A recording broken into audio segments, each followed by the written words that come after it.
It showed me we don't understand the gospel. What do you do then when you confront your own weakness and your own personal brokenness? That is what actually transforms identity. Young people out there asking God, what is the purpose for my life? And I think that is a very valid question. But I think the thing that has to first change is that... Welcome to the Furnace podcast. I have my beautiful wife on the show today, so a little bit stoked. It's nice to finally be in the room and see what you do. So today, I'd love to just hear from you first. A little bit of your story. I just think your story is so powerful because it speaks to so many, especially young women who have struggled with self-image and different things. My story, honestly, the most interesting thing about me is my story and what Jesus has done in my life.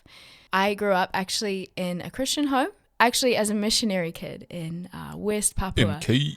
Yep, MK, that's the one. So as far as I remember, my parents have been incredibly generous with their time and with their love for the Lord. So I know my mom is probably going to listen to this episode. So I'm just going to put it in there. Plug for Jenny. I love you, Jenny. Anyway, yeah, so cute. I know. No. No, your parents are amazing, genuinely. They actually are. They are. They're some of our biggest supporters in the field and in what we do. So, yeah, grew up as a missionary kid in Indonesia. Actually came back from the mission field when I was 11 years old, and we moved back to the South Island in New Zealand. And I felt like such an alien. No, I went to school. I sound like an American because I went to American schools, and I just felt like I could not relate to anyone. So I came into the world of New Zealand and realized maybe I can't really be myself. And so I started sort of this self-hatred sort of spiral. And then when I was 13, I got diagnosed with epilepsy. And that was a huge spiral down for me as well, especially in my view of God and his nearness and his goodness. It just really shook those foundations for me. God has brought me so far in that, and I am so grateful for the way that he moves and uses everything for his glory. In fact, I was saying to you the other day, that I'm actually so grateful that I have epilepsy because of what it has grown in my character. It has made me more empathetic. It has made me trust in the Lord in a far bigger way. Which is a huge statement, yeah, having really grown up, particularly in faith healing circles. Yeah, I remember someone saying to me once, well, you haven't been healed because you don't have enough faith. And they were the ones who were praying for me for healing. And I was thinking, oh, well, you're probably right, but how do I get more faith? And it kind of took me on this journey. It's like the last thing you ever want to say I know, I was like, a young teenager. Sorry? Yeah, I probably was about 16 or 17 or something. Which is interesting because even when Jesus mentions that, in the story of the epileptic boy his dad comes to him, why can't you or his disciples come frantically going, Jesus, why can't we get rid of this thing? And he questions the disciples and goes, why don't you have enough faith? It's kind of, so anyway. Yeah, that's so right. Conversation for another day. That's just Maybe. I just get so frustrated when I hear that sort of story again and again. So I don't think it's back something, to the question. Yeah, I don't think that it's something that the Father would say to you. But it is really good to get more faith. And there's many ways that we can do that. Back to my story. So I'm diagnosed with epilepsy as a 13-year-old girl. And my identity is shaken again. Yeah, basically, I started spiraling as a young woman. I started sleeping around. I started partying most weekends. I would get very drunk and I would lie to my parents about where I was. And if you can relate to this, and maybe this is your testimony, God is so kind and so gracious. And I'm sure you agree with me. And I had eating disorders as well, and I started self-harming. A lot of suicidal thoughts as well that I was wrestling through. And just a huge struggle with body image. A lot of really bad self-talk. And I am so grateful when I look back. There were so many moments that my life could have been taken. And I'm so thankful that my parents were praying for me, that my grandparents were praying for me, and that God had his hand of protection around my life. I'm so grateful. So during all of this, eventually I got to the end of high school and I realized, oh my goodness, I've tried everything and nothing's working. And I started just hearing the knock of Jesus on the door of my heart again. But I was in a non-Christian relationship and I was still really tied to the world of parties and all that sort of stuff. And then all of a sudden this beautiful woman came into my life and she just met me where I was. She would text me all the time. She loved Jesus and she had a crazy testimony of how she came to know Jesus. And she just didn't judge me. She just walked with me. She met me at McDonald's at 10 o'clock at night. She would pick me up from parties. Like she's just incredible. And she was Jesus to me in that time. For me, I had to fix myself before I come to Jesus. But that's not who he is. He's kind and he is going after the one, leaving the 99 behind. And that's really what I felt through that person. I just encourage you, if you've got somebody who you really want to see saved, just pursue them with the love of Jesus. Think, how would Jesus pursue this person? And I'm going to make it my project that they feel so loved, so not judged, so precious in the eyes of the Lord. And I'm going to be that person to them. I just encourage you guys, don't give up. I took a while to start walking toward the light, but just trust that the Lord is doing work in people's lives. Yeah. What was it about the way that they walked with you? What would you say was the thing that marked you the most? I felt valued by them, regardless of where I was, what I was doing, the life I was living. I felt valued. And I think that was just the start of my journey, feeling valued in the eyes of the Lord. So anyway, I am walking this journey and I am finding God, and I'm finding that he's kind and loving and faithful, and that he doesn't wait for us to fix ourselves up. And it's just the gospel. It's so powerful. And I think sometimes we, as Christians, if you've been a Christian for a while or you've grown up a Christian, we can be so overfamiliar with the power of the gospel, with the reality of how it changes lives. It just turns us upside down. Anyway, after school, I decided, what am I going to do with my life? And I thought, well, I'm not really much interested in anything. I'm kind of interested in God. Maybe I'll do a DTS. I decided to come up to Tauranga, actually, here at YWAM Furnace, and I did a discipleship training school for 6 months. So during this time, I'm still dating a non-Christian guy. I'm still struggling with eating disorders and self-image.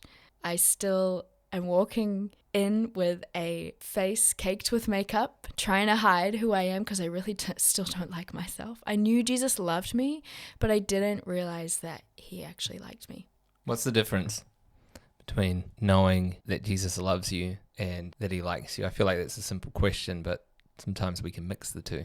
Well, we just have to ask ourselves, don't we? There are people in our lives that we love, but we don't necessarily enjoy being around them. We love them, but maybe we don't enjoy the way they make us feel. Or, I mean, sometimes... It's a kind of love out of obligation. It's like, you're my uncle or you're my cousin, so therefore I love you because you're a direct relation to me. Because I should. And I should. But do I like you or do I feel liked by you? Like, what's the feeling that comes up inside of you when you have to spend time with then that uncle or said cousin?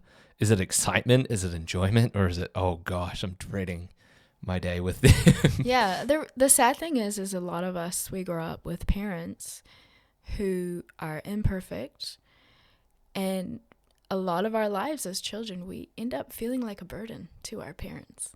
We know our parents love us, but we don't always feel their enjoyment of us. We don't always feel liked. So if you're a parent and you're listening to this, make sure your kid knows that you like them. That you don't just love them, but you actually like them and enjoy being around them. It makes a huge difference. And that doesn't mean that you always have to like their behavior. I mean, we say that to our kids. I love you, buddy.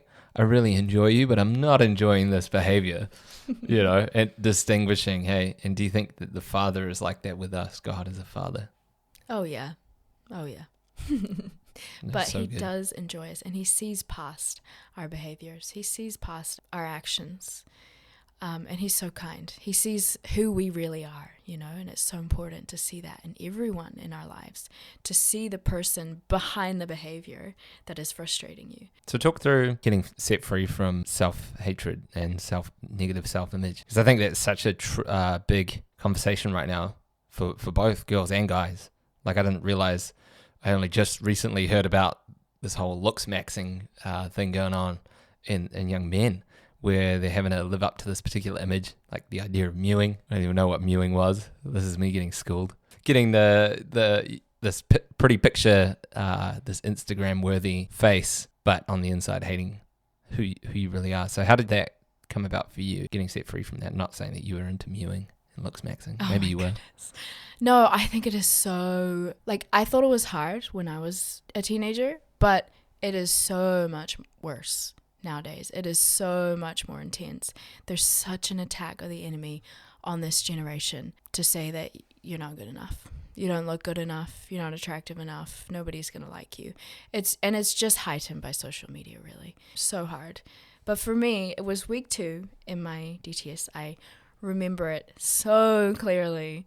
I sat down with my Bible in a little prayer room, and I was just trying to have my quiet time with Jesus. And I just said to God, speak to me.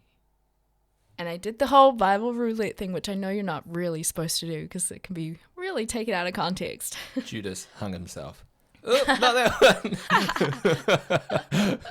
And Herod was eaten by worms. Oh, no. The Lord's like, don't be lazy. Come on. Anyway, so I do the Bible roulette, and God's so kind. He speaks to me. And it's like a sword goes through my soul. As I read these words in Song of Songs 4:9, it says, you captivated my heart with one glance of your eyes.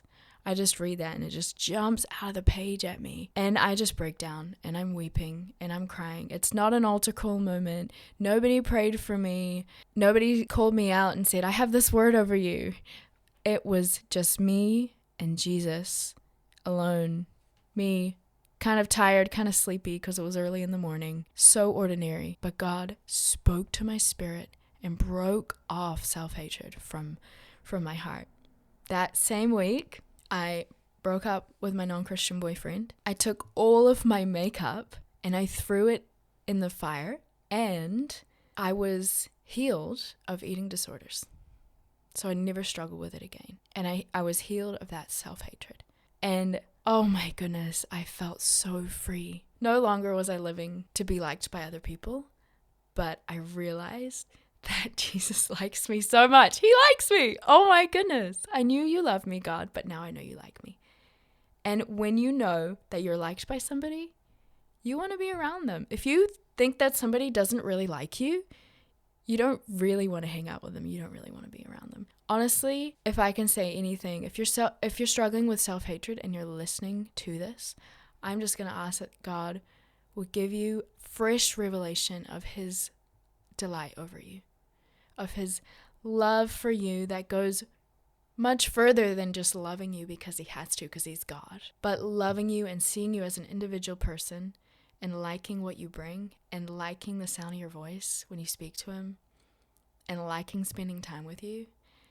God, I just pray for that revelation on whoever's listening to that right now, whoever needs to hear that. Do you think it's kind of a two-way street? Like, to get free from that, you need to see God rightly, but then you also need to see yourself rightly before God. Recognizing, man, I'm actually through the blood of Jesus, cleansed and washed, and now as child and loved and enjoyed. I probably just answered my own question, but I think you did. Yeah, I don't know. I'm a verbal processor. It's the power of the gospel. I need to ask myself this. Do I see myself through the blood of the cross? Do I see myself washed clean of the crap I still feel like I'm struggling with? Do I see myself through the eyes that God sees me, with all of my sin removed? It says that he casts it into a sea and forgets about it. What kind of God is this? There's so much... he sees the best in us. It's not that he excuses our sinful behaviors, but I think when we see who God is and his loving kindness for us and the fact that he likes and enjoys us, we start being the person that he wants us to be. We start being and changing our behavior to align with who he says we are and what he loves about us. I think it starts with identity, doesn't it? People think, oh, good identity starts with me looking at me. You know, that's what the world will say. Self-love, telling myself, oh, you're so this, you're so that. But actually, true identity is when you see who God is and you recognize, I'm made in your image. That's my Father. Oh my goodness. I want to be who you want me to be. I want to see what you see when you look at me. And that is what actually transforms identity. People will stay in deep insecurity if they're only just trying to love themselves and not allow God to define who they are. Talk about your transformation then. Did that happen like at an altar call? You went up to the front? Or was it a process? Was it a gradual realization, revelation, however you want to term it? I think that moment in the prayer room for me broke off lies and it started the conversation. It started the conversation, okay, if you like me, who am I? And then layer by layer, God he breaks off lies.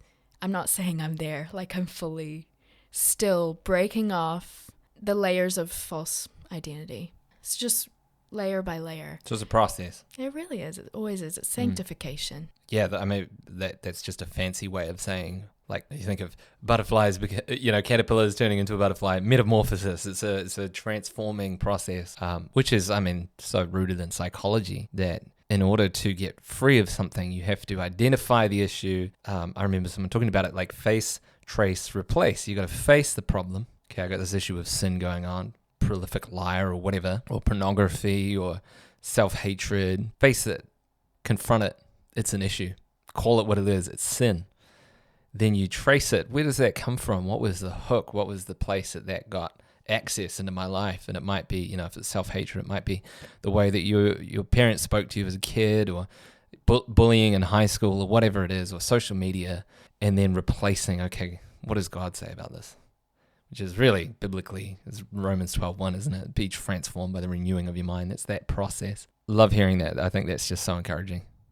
Any other thoughts you have on that? A huge change for me was probably when I stopped living as I am my own to I actually belong to the Lord. And it changed the way that I saw myself, that I saw the purpose of my life. There's a lot of young people out there asking God, what is the purpose for my life? What is the calling for my life? What are you saying to me? What should I do? And I think that is a very valid question. But I think the thing that has to first change is that your life is not about you. Your life is about Him. And there's so much freedom in that. When you let go of your life being about you, you let go of maybe some desires that you've had, and you say, Lord, my life is yours. Do with me what you want to. And it's so counter to like the cultural narrative. It's like, it's all about you. I mean, you look at any marketing and it's who's at the center of it all? You. But you're actually saying, no, it's about living a life of obedience, surrender to God. Yeah, I think this is what needs to set apart the church in this age, is that actually, especially the church in the West, we need to have a culture of submission to God over all of our desires. And there's so much freedom in that. It's not bondage, it's freedom. Because all of a sudden you're not ruled or run by fears or disappointments, or you're actually, you know that your life is in the hands of God and you are His. You've let everything else go and you belong to Him, and you know that He will take care of you because He's kind and He's thoughtful and He likes you. So talk about what that was like for you, or what has that journey been like? Are you still on that journey? You just totally surrendered 1,000%? Oh yeah, everyone. Follow me as I follow Christ. No, it's always a process, of course.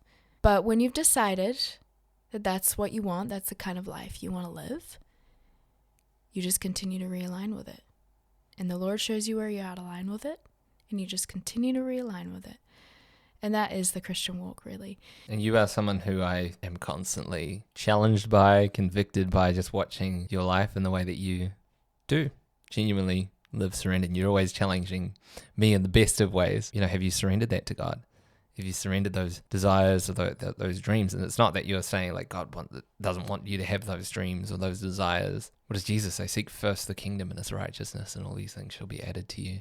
Speaking around provision and like, I know your needs, I know your desires, I know what's in your heart, but just keep your eyes on me. Keep your eyes on me. And let me guide those desires and channel those desires.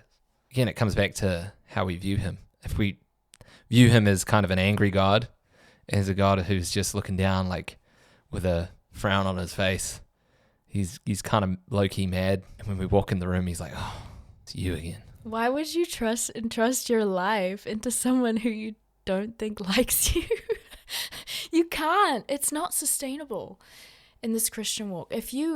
Last night I was speaking at a youth group and I got them to draw a picture of them in their weakest moment and where God was. And I would say 90-something% of those kids drew themselves here and God way over here, way far away. One person actually, I saw the picture of it, and it was, this is the world, and then there was just an arrow to the corner of the page, like God is so far. He's an alien. Yeah. So I got extraterrestrial. Okay. We'll test but totally distant, separate. It's so true. And I think that mindset is so common in our culture. And where does that, ultimately it comes back to how the Greeks used to think, which is where we kind of cut our teeth as far as our philosophy goes. When you go back and you study Aristotle and different ones, who helped form the West and the Western worldview, was from the gods on Mount Olympus, way up in the nether regions, high above the clouds, celebrating, eating grapes and drinking wine and doing the things that they would do. And then the peasants, us, human beings, totally separated from them, and no crossover, no interaction. Only interaction was, if the crops were good, obviously we're doing stuff to please the gods. If they're bad, they've failed, and there's, famine, that we've displeased the gods. And that's kind of our mindset, right? I used to think of that, like, oh, if I do the wrong thing, God's going to strike me down like Zeus with his lightning rod, just zam, shazam. Honestly though, it showed me we don't understand the gospel. Like, these are church kids. Yeah. And just about all of them, I told them, be honest, there's no right or wrong answer. Just about all of them drew a picture of distance, massive distance. And just as I was speaking to them, I was sort of untangling some of those lies with my testimony and with verses from the Bible. As I started untangling, I was speaking, I saw this picture of Jesus kneeling down, washing the disciples' feet. And I was like, whoa, God, you're giving that to me right now. I need to hear that, because I feel the distance too when I'm in weakness. I feel like, I'm just going to put myself in spiritual probation for a bit. Give me a couple days, and then I'll come back to God. God, so sorry. And hopefully by then he's forgotten about it too, But it's so subconscious, and we need to bring it out into the light and say, Lord, this is how I'm seeing you. Help me. Give me revelation on who you actually are and how you actually see me in my weakest moment. And as I was speaking last night, just saw that picture of Jesus kneeling down as a servant and washing away the rubbish, washing away the sin, washing away the dirt from the day, washing us away. I just feel like the gospel, the power of the gospel, there's a reason why Paul says, I don't want to know anything except that Christ and Christ crucified. He's like, that is the most powerful thing ever. And a lot of the times we get over familiar with the gospel, the reality that Jesus is there washing the crap off our feet on a daily basis. And no matter how big or small the sin or the weakness is, he is always there. You will find him there. And it's just so powerful. And so if you are listening to this today, I keep doing this. If you're listening to this today, but I really feel there's someone who's listening to this that really needs to know this. God wants to break your boxes of who he is, what he's like. He wants to dive deep and say, no, don't let your shame define who I am. Let me define who I am. Let the gospel define who I am. It's so unbelievable because it's free. It's so unbelievable because we didn't earn it. We grow up in a world that tells us we have to earn love. We have to earn trust. We have to earn everything, basically. We're marked and graded on everything growing up in school, right? The gospel is just so different. It's just wildly different. And the Lord is so kind, he just untangles that. And as he untangles that in us and gives us a new perspective of who he is and who we are to him, we can love wholeheartedly. We can love other people wholeheartedly. There's no way we can do that without him, without knowing his love and his grace.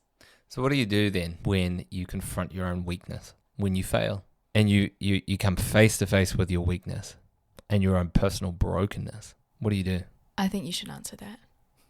Well, for me, this was a huge journey because, I'd stepped straight out of high school, straight into full-time ministry, basically, when I was like 18, 19. And I thought I was a pretty good Christian in my own eyes, which I think Jesus gives a lot of warning about that. Don't think don't become conceited. Don't get caught in clout, thinking that you're good, which is what the Pharisees did. That was their sin. And then I got married to you, and you being you and beautiful and lovely, confronted a lot of my ugly parts. I don't know. I think that's what kind of the Bible is talking about, like iron sharpens iron, right? Is relationship. I think that's why it's so important to plug into a local church, be part of a spiritual family, because friction is actually, believe it or not, it's how things get sharpened. You look at the picture of sharpening a sword or a knife. You have to iron against iron, flint against metal, grinding away the rough edges. And that's kind of how we are in relationships sometimes. We don't realize how selfish we are until we're confronted with someone who wants to do something that we don't want to do. Or they've got a different idea about how things should be done. And so anyway, that was my journey. And then becoming a parent, especially having kids, was like a flashlight to the soul of my own personal weakness when you're sleep deprived. I think going through stuff made me confront my own weakness. And that is grace though, isn't it? Is that it's a daily leaning.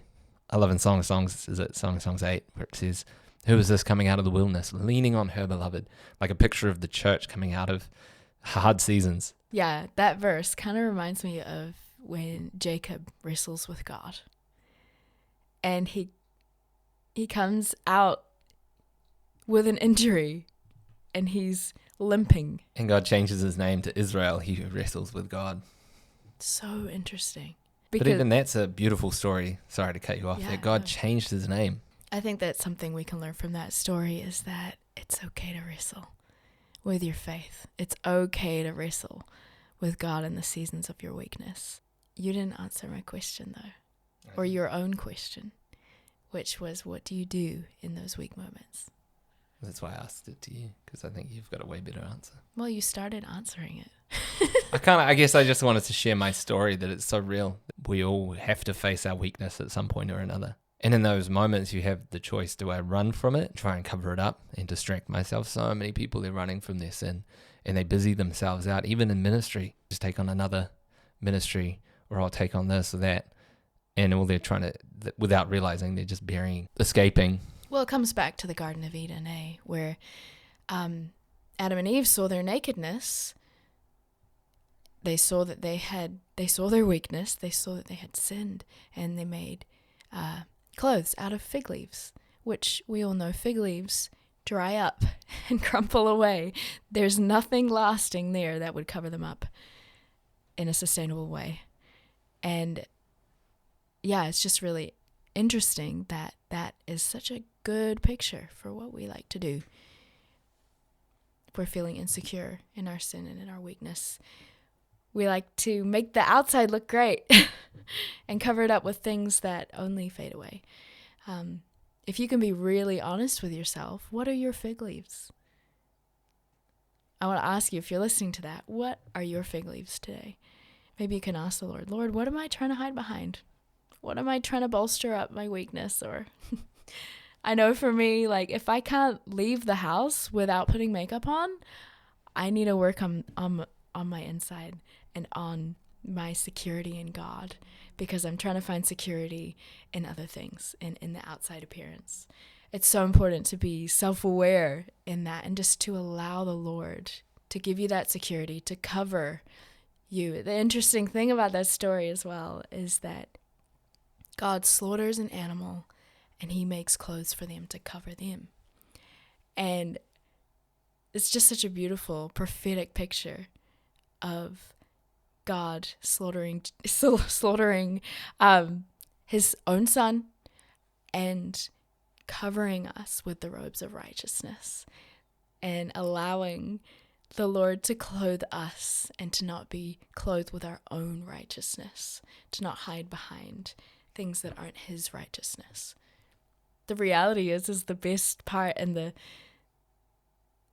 goodest part about us is really his covering over us and what he does in our hearts and his grace poured out for us. Yeah, I'm just like listening to you cook. This is so good. Oh. I could just listen all day, but what last encouragements could you give? When you do encounter your weakness, I just want to ask you, or encourage you, or put it on your radar. Watch yourself. Are you putting yourself in spiritual probation? Are you giving yourself a couple days before you have an honest conversation with God about it?